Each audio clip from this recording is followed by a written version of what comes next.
Okay, to simplify each of these expressions, we're going to have to figure out what does it mean to raise something to the 0 power. Every one of these has an exponent of 0. Well, we know that x to the third power, for example, means x times x times x. That's fairly simple. But x to the 0 power, how do you multiply something times itself 0 times? Well, it turns out x to the 0 power is going to equal to 1. I'm going to try to convince you that that must be true. And if I'm not able to, then you don't have to worry too much, as long as you always remember that anything to the 0 power is equal to 1. But I think it's worthwhile taking a look at, well, why that must be true. It has to be true because the rules that we've learned so far have to always work. For example, this rule here, x to the, let's make the exponents a little bit smaller, x squared over x squared. We know that anything over itself is equal to 1. So x squared over x squared must equal to 1.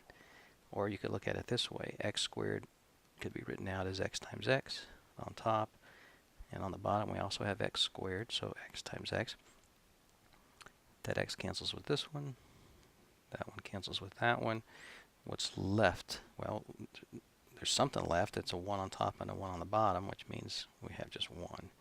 So we know that x squared over x squared is equal to 1. We also know from our quotient rule that we looked at before that x squared over x squared has to equal to x to the 2 minus 2.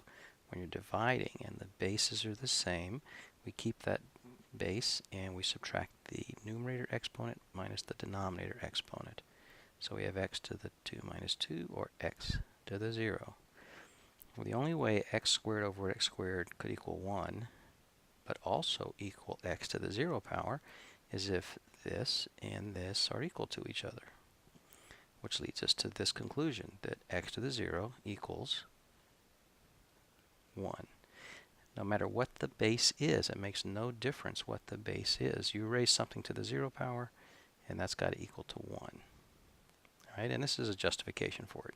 If you like that justification, yeah, you can forget it. I'm not going to ask you to recreate that justification, just that you remember that anything to the 0 power is 1. And let's see how we use that. To the answer to part A, x to the 0 is 1. Anything to the 0 power is 1. Well, only thing you have to be careful about is what exactly is the base. Here, the base is only the 4, not the negative. Compare that to this problem. This is clearly negative 4 to the 0 power. The negative and the 4 are both to the 0 power.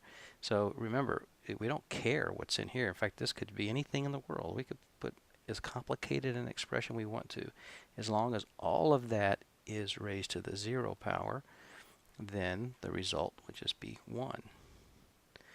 This one is really negative 4 to the 0. The only thing that's raised to the 0 power is that, not the negative. So what we have inside the red box now is 1, but that's a negative still on the outside. So the final answer here would be negative 1. A similar type thing's happening here. The base, the thing that's raised to the 0 power, is just the x, not the negative 4. So this problem is really, we want to isolate that part of it. This part is 1. The negative 4, which is not raised to the 0 power, is still there. So this is going to be negative 4 times what's in the red box. Well, 1 is there. Negative 4 times 1 is negative 4. So the answer to this one would be negative 4.